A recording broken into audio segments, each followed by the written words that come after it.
The rancher had handed his entire spread to a family nobody wanted near it, and by daybreak, a crowd would gather to reckon with what he'd done. But that morning, while watching thin smoke rise from the ragged little camp pitched at the edge of his land, Abel Harkin couldn't tell if he was saving these folks or tearing apart everything he'd built across 20 long years. The woman wouldn't meet his eyes. Her kids hid behind the frayed edges of her skirt, and somewhere out beyond the sagebrush, the distant thump of hooves warned him his time to choose was slipping away. What he didn't know, what he couldn't have known, was that this choice would draw an entire people to his doorstep before sunup. 3 days earlier, Abel had first come across them. He'd been riding the fence line when he noticed a faint column of smoke slicing through the cool morning air. At first he figured it was drifters.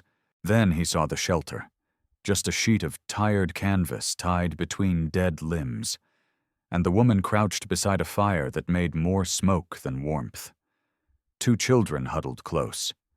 The boy, maybe 8, glared at Abel with suspicion far too heavy for a kid his age. The younger girl pressed tight against her mother. Abel stayed mounted, one hand resting on the horn of his saddle. The woman didn't stand, didn't flee. She simply stared into the weak flames like he wasn't even there. He recognized that posture. Pride, thin as paper but still standing. He'd seen that look before, in another face that haunted him if he let it. His chest knotted. "You're on private land," he said, keeping his voice steady. Her jaw tightened, but she didn't answer. The boy shifted, placing himself between Abel and his mother, fists balled tight. Abel scanned the camp. No food, no real shelter. The canvas ripped open where the wind cut through like a knife. They weren't passing through. They were stranded. "There's a town half a day east," he said. "You could get help there." The woman finally looked up at him. Her eyes were dark, burning with something colder than anger. It was refusal. "We don't need help," she said, voice soft but sharp. "We'll be gone by morning." She was lying. Abel saw it in her trembling hands, in the children's hollow faces. He should have ridden on, should have let them go the way she promised. But something rooted him in place, a weight tightening on his chest until he could barely breathe. He'd made a vow once, 20 years back, to a man whose face he still saw when sleep dragged him under. "What's your name?" he asked. She hesitated. Then, like the word cost her something real, she said, "Nita." Abel's throat dried. That name. He knew it. Not hers, but the blood behind it. He looked from the boy to the girl and saw too much resemblance to ignore. His fingers tightened on the reins. This wasn't chance. This was the past reaching out, grabbing him by the throat. Before he could say another word, the thundering hooves drew closer. 3 riders crested the rise, charging straight toward the camp, dust trailing them like a warning flag. Abel knew them before they reached him. Clyde Barker rode out front, his 2 sons flanking him. Their land bordered Abel's to the south, and Clyde never hid his feelings about unwanted company. Abel swung down from his horse, planting himself between the incoming men and Nita's camp. Clyde hauled his horse to a stop barely 10 feet away. A big man, face cut by years of sun and hard opinions. His gaze slid across the camp, then locked on Abel with weary disgust. "You lost, Harkin," Clyde said. "Or just plain blind?" "They're leaving," Abel said. "That so?" Clyde glanced at Nita, who had risen, one hand steadying her son's shoulder. "Doesn't look like leaving to me. Looks like settling." "By morning," Abel repeated. "She gave her word." Clyde spat in the dirt. "Her word," he said, as if the phrase itself was worthless. You let 'em stay one night and more'll show. Then more after that. Soon you'll have a whole damn camp on your place, and good luck pushing 'em off then." Abel's jaw flexed. "I said she's leaving. And I'm telling you, you're making a mistake." Clyde leaned forward in the saddle. "We keep our land clear out here. Folks who don't belong, don't stay. That's how we protect our own." "She's got children," Abel said quietly. "So do I," Clyde shot back. "And I'm thinking about the world they'll inherit. You want your land swallowed up, fine. But when it reaches mine, that's my business." One of Clyde's sons shifted, hand brushing the rifle at his hip. Careless, but Abel caught it. Behind him, Nita's boy stepped forward, fists curled tight. "Jace," Nita warned. He froze but didn't step back. Clyde noticed, smirking.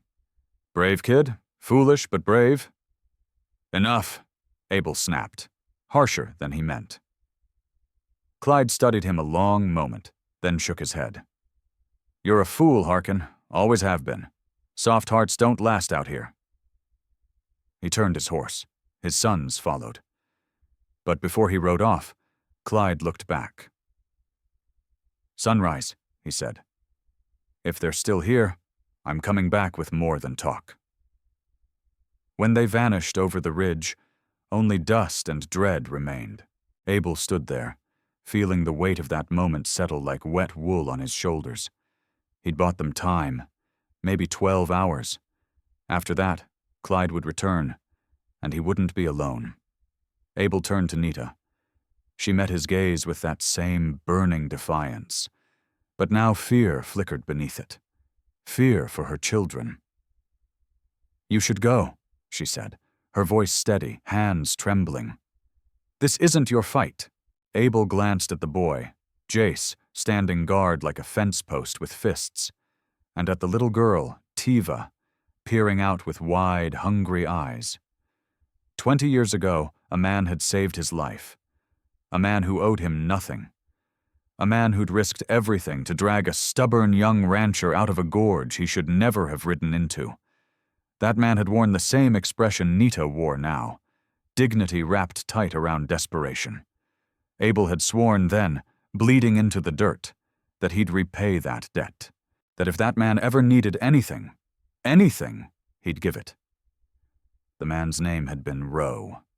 Roe, Nita's father. "It is my fight," Abel said softly. "More than you know." Nita's eyes narrowed. "What does that mean?" Before he could answer, Jace spoke, his young voice slicing the silence. "We're not leaving," the boy said. "Grandfather's land was here. Mama told me. Nobody can take that from us." The words struck Abel like a hammer.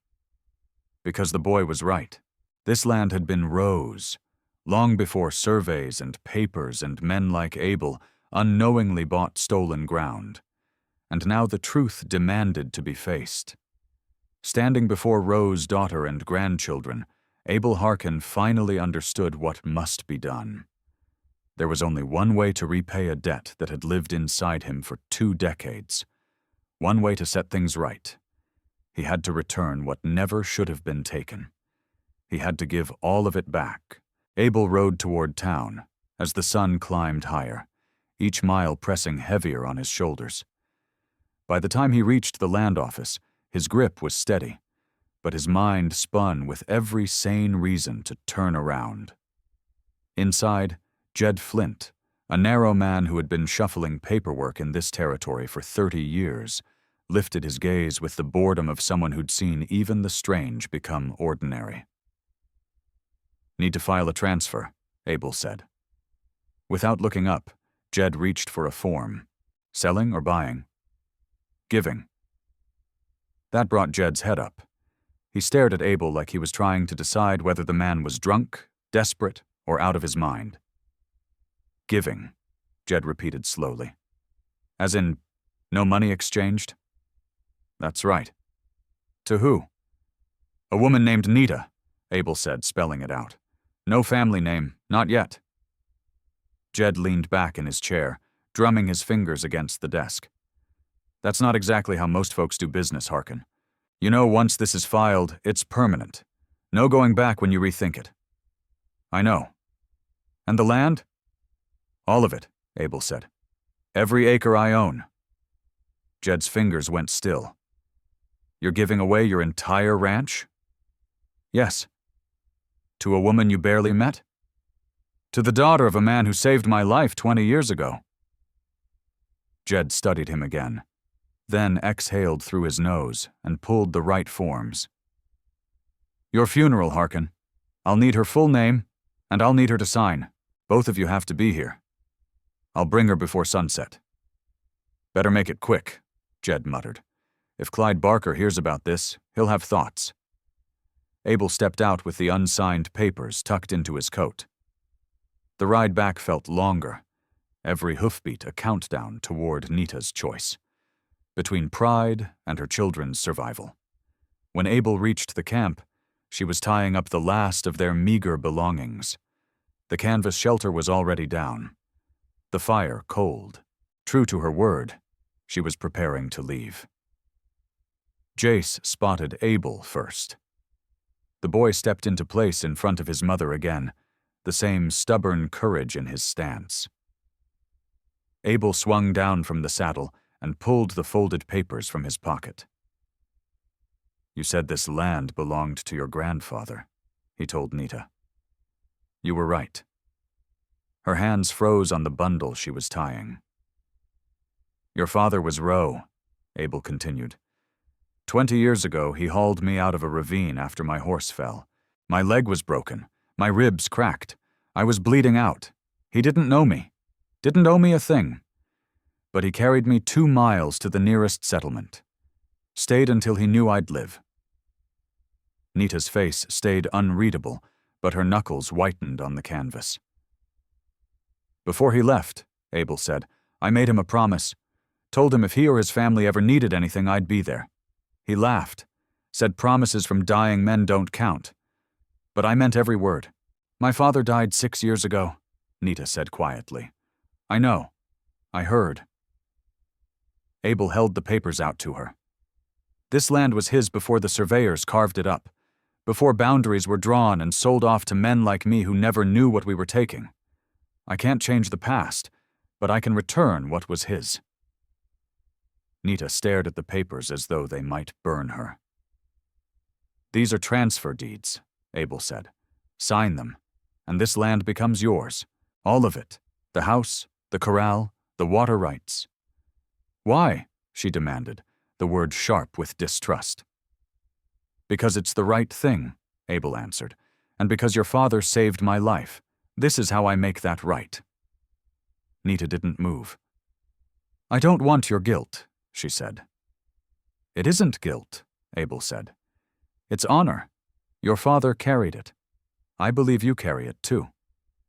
Jace glanced between them, confusion clouding his young face. Tiva watched silently, her tears forgotten. If I sign those, Nita said slowly, what becomes of you? I leave, Abel said. Find work somewhere else. I've done it before. And Clyde Barker? She pressed. He won't have any claim to complain. The land will be yours legally. He can hate it as much as he wants, but he can't stop it. Nita looked down at her children, at Jace trying so fiercely to be brave, at her daughter whose hunger had become too familiar. She looked back at their collapsed shelter, their cold fire, the hopelessness of surviving one more day. When she finally reached for the papers, her hand trembled. They rode to town without speaking. Nita sat stiff in the saddle, clutching the documents as if they were the last thing keeping her upright. Jace and Tiva rode double behind Abel, the boy watching him with wounded suspicion. Jed Flint processed the papers with the same blank efficiency he brought to every document. When it was done, he handed a copy to Nita, then looked at Abel. You just made yourself homeless, Harkin. I know, Abel answered. They rode back as the sun dipped lower on the horizon. At the boundary of what was now her land, Nita stopped her horse and turned to him. "My brother needs to hear about this," she said. "Sani leads our people now. If I don't tell him myself, someone else will, and he'll come for answers." Abel nodded. "Tell him whatever you need to." Nita's expression softened. Not gratitude exactly, but something quieter. Recognition, maybe. A debt acknowledged, but not repaid. "He'll want to meet you," she said, "to understand why." "I'll be here," Abel replied. Neither of them realized how fast news travels across open country. That by nightfall, a rider would already be pounding toward Sani's camp with the story. That the leader would make a choice that would bring not only him, but his entire people, to that land by dawn. Boone Taggart reached Sani's camp as dusk folded across the territory. He dismounted quickly and hurried straight to the largest dwelling, firelight flickering across the entrance. Inside, Sani sat with Tate, Huck, and Dutch, discussing the tribe's movement for the season. He was a man shaped by hard winters and harder decisions, each line on his face a story of leadership. When Boone entered, Sani looked up with the calm of someone who had learned long ago that bad news always finds its way in. "Speak," Sani said. Boone glanced at the elders, then back to the leader. "It's about your sister." Sani's expression didn't shift, but the air tightened. He set down the piece of leather he'd been working on and focused fully. "What about Nita?" "A rancher gave her his land, all of it," Boone said. "Signed the papers today. She owns it now. Legal." Silence swallowed the dwelling. Outside, children's laughter carried faintly in the last light. "Which rancher?" Sani asked. "Man named Abel Harkin. Had the place north of Barker's land." One of the elders leaned in. "Why would he do that?" "Word is," Boone said, "he owed a debt." "To Roe," Sani murmured, his jaw tightening around his father's name. He rose slowly, his shadow stretching across the firelit walls. "How long has she been there?" he asked. 3 days, maybe 4. She didn't send word. Seems she meant to." Eventually, Sani stepped outside, cool night air brushing against his face. Behind him came the elders and others who'd heard the raised voices and gathered to see what stirred the camp. His sister had always been stubborn, prideful to the edge of harm. After their father passed, she'd refused help from anyone. Chose to make her own way, even when it meant watching her children go hungry. Sani had tried to bring her back more times than he could count. But Nita always said the same thing. She wouldn't be a burden. And now, a stranger had done what even her brother couldn't. Given her the one thing that meant safety. Land. Not just any land. The land that once belonged to their father, before maps and deeds stole it away. "What does this man want in return?" Sani asked. The rider shook his head. "Nothing. That's what folks are saying. He just gave it away. Said it was the right thing." Sani looked out across the camp, where fires flickered and families shared stories. The same life his father had fought to protect. This sense of belonging. And now, a man had handed that back to Roe's daughter. Beside Sani, Eha, one of the elders who'd known Roe since childhood, stepped up. "Your father spoke of a man once," she said, her voice low. "Long ago. He said he pulled a young rancher from death. Fool boy riding alone through rough country. Roe made light of it, but I remember, he said that boy had honor. Said he made a promise, one he didn't have to." "You think this is that man?" Sani asked. "I think promises like that don't get forgotten," Eha said. "Not by men with honor." Sani stood still, weighing the weight of it. A debt returned. A vow kept. In a world where their people had been broken and lied to time and again, here was a man who gave up everything to keep his word. That mattered. That meant something. He turned to the faces watching him now, waiting for guidance. "At first light," Sani said, his voice rising through the camp. "We ride, all of us, every person who can sit a horse." One of the younger men stepped forward. "Why? She's got the land now, she's safe, we don't need to interfere." "This ain't interference," Sani replied. "This is witness. A man honored our father by keeping a promise most men would have let fade. That deserves to be seen. It deserves to be remembered." Eha gave a solemn nod. "The old ways, when honor is shown, we all acknowledge it." "Exactly," Sani said. His eyes swept the firelight. "We ride to show this man his actions matter. That honor still lives. And to remind anyone watching, Nita doesn't stand alone. She has family, she has people, and we protect our own." The camp exploded into motion. Horses were readied, saddlebags filled, children whispered questions. Their parents gave quiet, serious answers. But behind all that, Sani's mind circled one more thought. Clyde Barker. He owned the land near where this had happened, and he was known for drawing lines in the dirt, deciding who belonged and who didn't. If Clyde took issue with Nita's claim, there'd be trouble, the kind no words could untangle. That's why Sani would ride at dawn, with enough people to make Clyde Barker think twice before lighting a match he couldn't put out. Abel Harkin didn't sleep. He sat on the porch of a house that no longer belonged to him, watching the stars fade into morning smoke. The land stretched before him, every fence post familiar, every tree a memory. It felt like peeling off skin. But it wasn't his anymore. He'd signed it away. Inside, Nita and her children were sleeping in real beds for the first time in who knows how long. When she'd stepped into the doorway, she'd frozen, like crossing that threshold might shatter something sacred. Jace had no such reservations.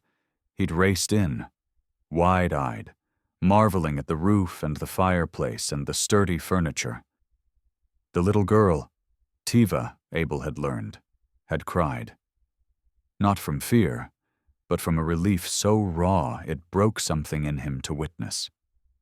Nita hadn't said a word, just looked at him with an unreadable expression, then stepped inside and closed the door gently. Abel stayed outside, under a sky that felt lower than usual. Now, with dawn creeping up from the east, he heard the door creak behind him. Nita stepped onto the porch, wrapped in a blanket. Her hair was braided, her face drawn tight with exhaustion that ran to the bone. "You should have slept inside," she said. "Didn't feel right," Abel answered. "It's your house now." "It was," he added quietly. She sat beside him. Close, but not too close. For a long while, they just sat, watching the horizon change from black to deep blue to smoke gray. "My brother's coming," Nita said at last. "I figured," Abel nodded. "He's bringing everyone." That made Abel turn. "Everyone?" "That's how he is," she said softly. "When something matters, when honor needs to be seen, he brings the whole tribe, so it's remembered." "You should know," she added. "He's not coming to thank you. He's coming to understand, and to make sure no one tries to take it back." "Clyde Barker," Abel said. "Yes," Nita answered. "If he returns with his men, my brother wants to make sure we're not standing alone." The sky was brighter now. Abel could see the fence line, the trees, the land he'd poured 20 years into. "I don't want a war over this," he murmured. "Then maybe you should have thought twice before giving away your ranch," Nita said. "Not cruel, just stating fact. This territory doesn't forgive kindness. Men like Clyde, they see it as weakness." "It wasn't kindness," Abel said. "It was a debt. Same thing to men like him." Suddenly, fast hoofbeats echoed from the south. Abel stood, hand twitching toward where his rifle should have been, inside. He hadn't wanted to meet sunrise armed. 3 riders appeared through the morning mist, right on time. Clyde Barker, Roy Cutter, and Dusty Maris. Clyde pulled up hard when he saw Abel and Nita on the porch. His face twisted through a dozen reactions before landing on fury. "What the hell is this, Harkin?" "She owns this land now," Abel said evenly. "Filed legal yesterday. If you got a problem, take it to the land office." Clyde's horse shifted, sensing the storm in its rider. "You're telling me," Clyde said slowly, "you gave your whole ranch to some woman you don't even know?" "She's Roe's daughter," Abel said. "That's all I need to know." "Roe's been dead 6 years. Debt doesn't die with the man." Clyde looked like he wanted to spit, but choked it down. His eyes slid from Abel to Nita, then to the house, calculating, sizing things up. "You're a damn fool, Harkin," he muttered. "You just invited every displaced soul in this territory to come squat here, begging for handouts." "She's not squatting," Abel said firmly. "She owns it." "For now," Clyde said, his voice lowering. "But land has a way of changing hands, especially when folks don't know how to hold on to it." The threat hung there, sharp as a drawn blade. Nita stepped forward, shoulders squared, the blanket slipping around her frame, making her seem smaller than the strength she carried. "I know how to hold on to what's mine," she said. Clyde Barker smiled a cold, humorless smile. "We'll see." He jerked his reins, turning his horse. His sons followed, but before they disappeared into the haze, one leaned back in the saddle and muttered something Abel couldn't quite catch. Clyde nodded. When they finally rode off, Nita released a breath she'd been holding tight. "They'll be back," she said. "I know," Abel Harkin replied, "with more men." "I know. Good thing my brother's bringing more, too." Abel looked east toward the direction Sani would ride from. Dawn was spreading across the sky now, red and gold bleeding together. And there, blurred by the newborn light, he saw them. Riders, dozens of them, moving in formation, steady, purposeful. Nita saw them too. She straightened, the blanket slipping off her shoulders. "They're here," she whispered. And they kept coming, more and more, until the horizon was crowded with them, not an army, not a threat, but a people, moving like a tide that couldn't be stopped. They rode in silence. No war cries, no drawn weapons, just hundreds of hooves, a low thunder rolling across the open ground. As the sun lifted, Abel stood at the boundary of what was no longer his land, watching them draw closer. Behind him, Nita held her children tight. Jace's eyes were wide, not with fear, but with recognition. This river of riders was his blood, his history, his home. The riders formed a wide semicircle 50 yards from the house, not close enough to challenge, but close enough that no one could misunderstand their purpose. A wall of witnesses. One man rode forward. He wore no elaborate trophies beyond the headdress that marked him as leader, but even without it, Abel would have known. Sani sat a horse like a man born into responsibility, forged by it, hardened by it. He dismounted 20 feet from Abel. For a long moment, he simply studied the rancher, eyes far too much like his sister's. Then he turned, taking in Nita, her children, the small house behind them. When he finally spoke, his voice rolled through the quiet morning. "You are the man who gave my sister this land." It wasn't a question, but Abel nodded. "Yes." "Why?" Abel had rehearsed answers all night, but standing under that sky with hundreds looking on and 20 years pressing down on him, every practiced word suddenly felt empty. "Your father saved my life," he said. "I promised I'd repay that debt. This was the only way I knew." Sani didn't move. My father died 6 years ago. You could have forgotten that promise. Most men would have. Most men didn't owe Roe what I owed him. And what did you owe him? Abel took a slow breath. This was the part he'd never said aloud. 20 years ago, I was young and foolish. Thought I knew this land better than I did. Rode into a gorge I shouldn't have gone near. My horse bucked, sent me down 30 feet, broke my leg in 2 places, cracked ribs, a cut in my side that should have finished me. The memory hit him like cold steel. Your father found me by accident, Abel continued. He heard my horse panicking, climbed down after me, and when he saw me, he could have kept walking. I was nobody to him. Probably trouble. Nita was listening now, eyes locked on him. But he didn't walk away, Abel said. He tore strips from his own shirt to bind my wounds. Then he carried me, on his back, 2 miles to the nearest settlement. Stayed until the doctor said I'd live. Abel swallowed hard. I remember his face when I tried to thank him. What did he say? Sani asked quietly. Abel closed his eyes. He said, a man doesn't need thanks for doing what's right. Life is sacred, no matter whose life it is. Then he left. I never saw him again. The air grew heavy. Behind Sani, the assembled people sat silent as carved stone. Before he left, Abel said, I made him swear he'd come find me if he ever needed anything. I told him I'd repay what he gave me. He just smiled and said dying men make promises they can't keep. Abel shook his head. But I meant it.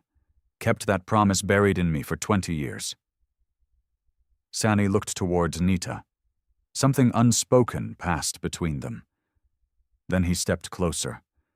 So near Abel could see every scar on his hands, every line carved into his face. My father spoke of you, Sani said. Said he once helped a young rancher. Said the boy had honor, even if he had no sense. Abel almost smiled. He wasn't wrong. He also said, Sani continued, that he hoped you'd forgotten the promise, because carrying a debt that long would weigh heavy. It did, Abel said, but it was mine to carry. Sani raised a hand. From the semicircle of riders, 3 people dismounted, 2 men, and Eha, the elder woman. She carried something wrapped carefully in cloth. She stepped to Abel and unwrapped it. A knife, bone handle, weathered blade, kept with reverence. This was Rose, Eha said. He carried it all his life. When he died, we kept it for someone worthy. She held it out. Abel didn't move. I can't take that. You must, Eha said firmly, because you honored my friend when the world forgot him. You kept a promise when it cost you everything. Abel accepted the knife with unsteady hands. It felt warm, alive, a piece of the man who had saved him. Sani stepped beside him, voice low so only Abel heard. You gave my sister land, but you gave my people something rarer. You reminded us honor still exists among men who do not share our blood. Then he raised his voice, for all to hear. This man has shown us what it means to keep faith, to honor the dead by protecting the living. We came to witness this, to remember, and to make sure the world knows Nita is not alone. Behind him, dozens of riders dismounted, not to threaten, but as a sign of respect, a debt repaid, and a people rising to protect what was rightfully hers. Then a new sound broke across the prairie, hooves pounding from the south. Clyde Barker came hard, and this time he hadn't come with just his sons. 8 men rode beside him, rifles visible, tempers already sharp. Clyde reined in sharply when he saw the crowd. His eyes swept the hundreds of riders, the families, the children playing near the house where Tiva watched with huge eyes. "What the hell is this, Harkin?" Clyde shouted, loud enough to echo. "You start a war." Sani stepped forward before Abel Harkin could answer. His hands were empty, his movement calm but unshakable. "There's no war here," he said, voice even. "Only family coming to see that our sister has what belongs to her." Clyde Barker's jaw flexed. He glanced from Sanny to Abel, then over to the porch, where Nita stood, blanket still around her shoulders, Jace at her side. "That land was sold legal," Clyde said. 20 years ago, Harkin bought it fair and square." "And yesterday," Sanny replied coolly, "he gave it back. Also legal. Papers filed in town. You can check him yourself." "I know what he did." Clyde's horse pawed at the dirt, picking up on its rider's tension. "I'm here to tell you it's not going to stand. Territory law says land can be challenged if the new owner can't maintain it. And I don't see how one woman and 2 kids are going to run a ranch this size." "She won't be alone," Sanny said. "That a threat?" "It's a fact," Sanny answered. His voice still level, but something had shifted under the surface. "My sister has family. We work the land we're given, always have, and we protect our own." One of Clyde's men leaned in and muttered something. Clyde's face darkened. "You think numbers scare me?" he barked. "You think showing up here with half your tribe makes this legal?" "It was legal before we rode in," Sanny said. "We're just here to make sure everyone remembers it." Clyde turned his eyes back on Abel. "You really gonna stand there and let this happen? Let them take everything you built?" "I didn't let them take anything," Abel said quietly. "I gave it, freely, to repay a debt." "To a dead man," Clyde snapped. "To honor a good one," Abel corrected. Clyde spat into the dust. "You're a fool, Harkin, and you—" He pointed at Sanny. "You think this changes anything? Think one piece of land makes a difference?" "It makes a difference to her," Sanny said, nodding toward Nita. "To her children. To all of us who remember when this land was ours, and no paper said otherwise." "Well, it does now," Clyde growled. "And if you can't hold it, someone else will take it. That's how this territory works." "Then we'll hold it," Sanny replied simply. The 2 men locked eyes. Clyde's hand rested on his rifle, but he didn't draw it. Not with so many witnesses, not with children nearby, not with the rising sun shining on every word spoken like it was being carved into stone. Finally, Clyde pulled his horse around. "This ain't over," he said. "Yes," Sanny said. "It is." Clyde rode off. His men followed, and the dust they left behind hung thick in the morning air. Slowly, the gathered people began to breathe again. Some drifted toward their horses.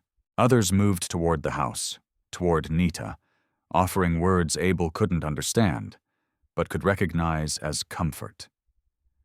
Eha approached Abel once more, lines in her face softening. "You stood between them," she said.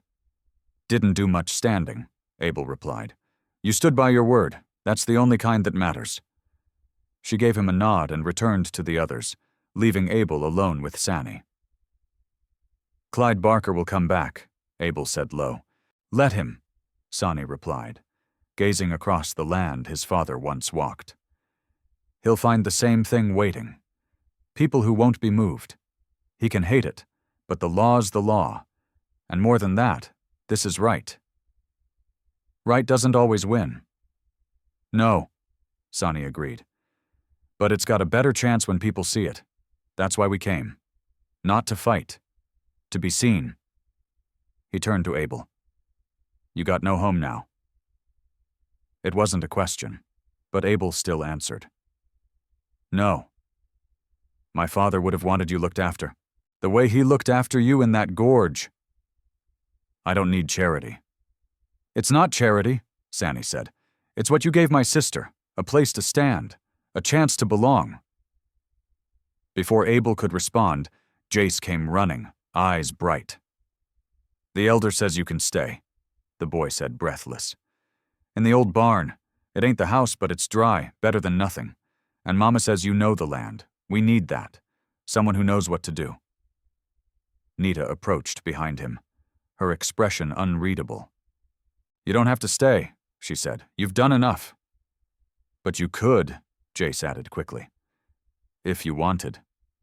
Abel looked at the boy, at Nita, at the land bathed in morning light. 20 years he'd poured himself into this place. He'd given it up, signed it away, walked away from everything he'd built.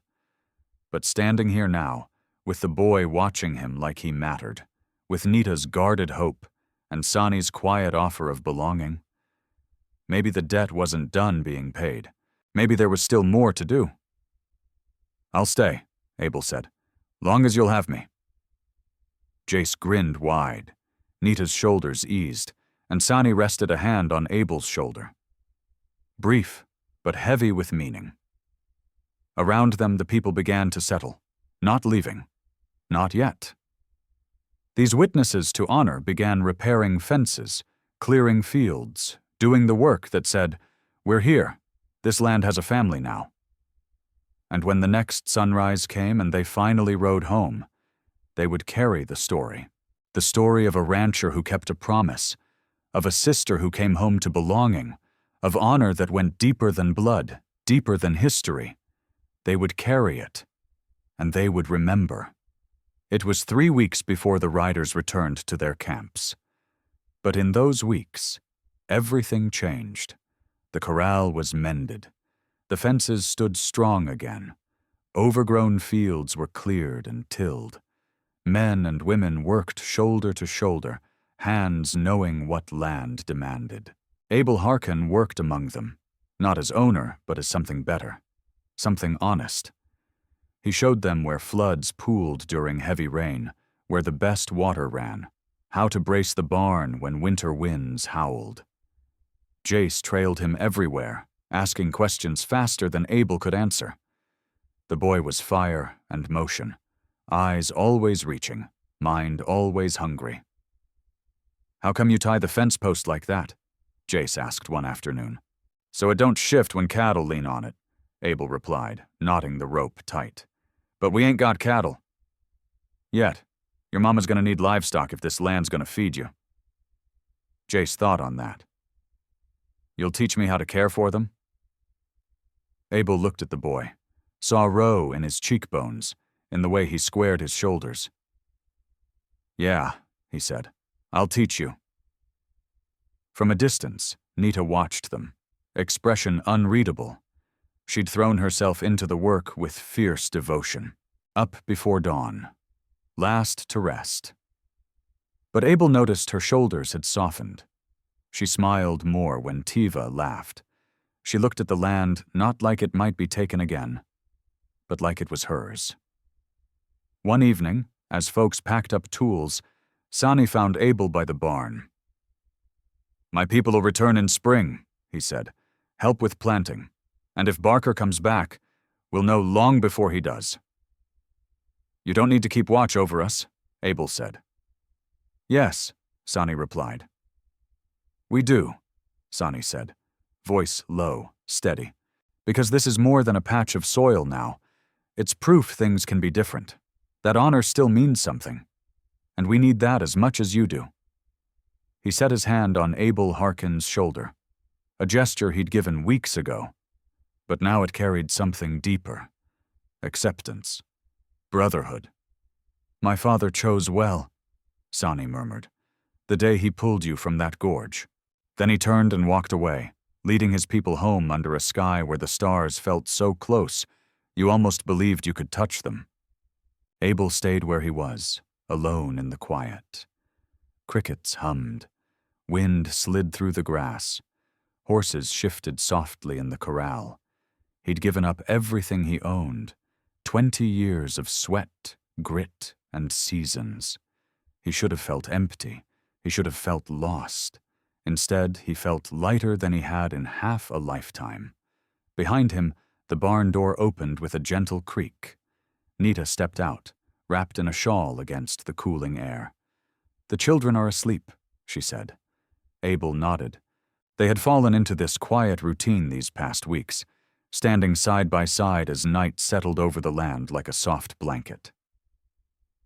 Thank you, Nita said quietly. You've already said that. I know, she replied, but I'll keep saying it. She stood beside him, close enough to feel her warmth through the night air. What you did, what you gave up, I can never repay. You're not supposed to, Abel said. That's not how any of this works. Then how does it work? Abel thought of Roe carrying him through jagged country 2 decades before, of a shirt torn into bandages, of a promise made by a man half delirious with pain, yet kept. I think, Abel said slowly, we just keep going, keep working, keep teaching your children what this land means. That's payment enough. Nita was quiet for a long moment. Jace asked me yesterday if you were staying forever. Abel's breath stalled. What did you tell him? That I didn't know, that it was your choice.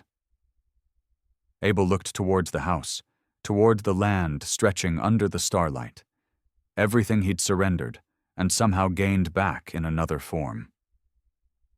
I'm staying, he said softly, for as long as you'll have me. Nita smiled. A real smile, warm and unguarded, the first he'd ever seen from her. Well then, she said, you'd better be ready. Spring planting is rough work, and Jace is going to run you ragged with questions. I can handle it, Abel said. And he could. Because this wasn't about ownership anymore. It wasn't even about debt or honor. It was about belonging, about finding a place where your sweat mattered, where your presence meant something, where you became part of something larger than yourself. The rancher had given his land to a family who needed it. At dawn, an entire people had come to witness what honor looked like. And in the end, everyone found exactly what they'd been searching for. A home, a family, a reason to keep moving forward. The land would remember. The people would carry the story. And years from now, when Jace was grown and teaching his own children how to work these fields, he'd tell them about the rancher who kept a promise, the man who proved that some debts are worth paying, no matter the cost. If you enjoyed this story, click the video on your screen to hear another unforgettable tale from the frontier, where courage and honor shape destinies in ways you never expected.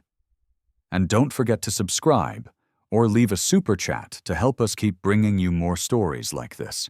Your support means everything.